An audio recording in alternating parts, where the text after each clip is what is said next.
Kamusta po kayo? Pag-usapan po natin ulit ang tungkol dito sa PAX sa Silica na sigurado na matutuluyan gawin sa ating bansa. Sa latest briefing po ng Malacanang, sinabi nila na tuloy pa rin ang project na ito. Maski na in-advise ang mga concerned agencies, lalo na ang BCDA at saka ang mga local governments na gumawa ng consultation. Ako po, sinabi ko na sa dati kong video na talagang ayaw ko na matuloy itong PAX Silica. Unang-una, hindi po original para sa atin yan. Yan po ay para sa Amerika dahil sila mismo ang nagsimula ng PAX Silica na yan at nagganap sila ng miyembro. Kasi isang grupo yung PAX Silica na yan na makakapagbigay ng lugar kung saan pwedeng itayo yung tinatawag na data center. At mismo ang Pilipinas ang nagsabi na gawin dito sa atin ang tinatawag na data center na yan. Alam naman natin ang mangyayari sa atin na nangyari na sa Amerika, na ang mga tubig doon ay nagkaproblema at ang mga neighbors nila, yung mga tao, populasyon doon, nagkaroon talaga ng problema physically at saka medically, at saka pati ang environment nila talagang na-damage, lalo na itong tinatawag na PAX Silica. Maraming mga Amerikano at saka Filipino-Americans ang nagsalita na kung maaari, wag naman yung gawin sa Pilipinas. Dahil unang-una, ang Pilipinas ay considered as third world country. Ibig sabihin, mahirap tayo. Lalo tayong mahihirapan. Hindi tayo isang malaking bansa kagaya ng halimbawa ng China or Russia or America or mga bansa sa Europe. Ang sinasabi ko nga nung nakaraang video natin, yung magiging problema niyan, unang-una sa lupain. Ang mga tao doon na mga nakatira na nagsasaka na dyan sa lugar ng Capas Tarlac ay matagal na po sila dyan. Sinasabi nga nila mga daang taon na sinasaka ang lugar na yan. At yung kanilang pagsasaka ay hindi lang para sa kanila, kundi para sa ating mamamayan na kailangan pakainin. Yun ang number one. Saan sila pupunta? At ang balita pa, di umano sa GMA na binibili ang lupain na yan sa halagang 30 pesos per square meter. Bali 300,000 isang hektarya. 30 pesos. Sana abot ang 30 pesos. Baka hindi pa nga tayo makabili ng magandang bigas o kalahating kilo ng bigas na 30 pesos.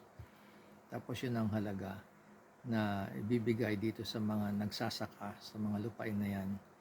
At sinasabi daw, di umano ng gobyerno, na hindi raw kanila yan. Yan daw ay sa gobyerno. Pero yan po ay ginagamit natin para pakainin ang libo-libo o milyong tao na umaasa sa bigas. At saka may mga tao na po dyan, mga nandyan na noong unang panahon pa, at yan ay nakinabang sila at ang mga citizens diyan mismo sa lugar na yan. Yan po ang naging issue ko. Una, yung tungkol sa lupain. Ang pangalawa ay tungkol sa tubig. Sa pag-aaral po nila, para tumakbo ang ganitong tinatawag na data center na ito, kakailanganin ng mga 130 million liters per day. 130 million liters per day para mapanatiling tumatakbo to at malamig at hindi umiinit ang makina. Sinabi ko naman po sa nakaraang video na talagang magkakaproblema tayo ng tubig dahil ang 130 million liters per day ng tubig na kakailanganin dyan ay kailangan kunin sa linya, sa lupa na rin siguro. Wala naman kasing pwede mag-supply dyan ng ganong karaming tubig, 130 million liters per day. Kung titignan natin ang record ng tubig natin na kumukonsumo ng 130 million liters ng tubig per day, yan po ay equivalent sa 2.5 to 10 million households o bahay na pwedeng supplyan ng ganyang karaming tubig na sinasabi nilang 160 million liters ng tubig. Alam niyo po ba, kung kaya niyan na mag-supply ng tubig up to 10 million, di sana po kami mga taga Quezon City ay laging may tubig at walang problema sa tubig, dahil ang population po ng Quezon City, ang pinakamalaking syudad o city sa buong Pilipinas, ang Quezon City, ang population po niyan ay hindi aabot sa 3 million. Kaya isipin ninyo, ang konsumo na makukuha nila sa isang laki o mas tatlo o aabot na mga siguro 5 beses na Quezon City, kasi may mga ibang lugar na mga 2 billion lang naman, 2.5 million ang population. Ilang syudad po ang pwedeng masuplayan ng ganyang kadaming tubig o pwedeng makuhanan kung sakaling kailanganin ng data center ang 160 million liters per day. Kaya sinasabi ko nga po, talagang magkakaroon tayo ng problema diyan sa tinatawag na tubig. At ang pangatlo na sinasabi ko, ang problema diyan ay ang kuryente na kakailanganin para patakbuhin yan. Ang sinabi nila kakailangan daw ng mga 3 gigabytes,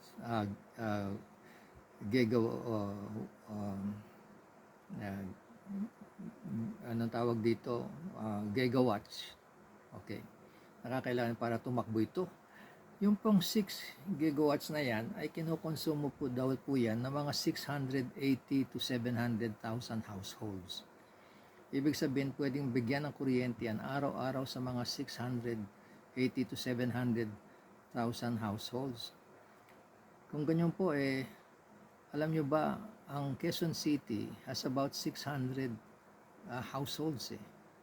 So, pwedeng supplyan ng buong Quezon City at walang brownout araw-araw, na sana nga na pwedeng supplyan yan. Kung yun po ay kakalat sa lugar ng bandang norte, yan po ay pwedeng malawak na kuryente na maaring ibigay kung kaya i-produce nila yun. Pero kung problema, gagamitin nila, yan po ay huhugutin nila sa ibang lugar.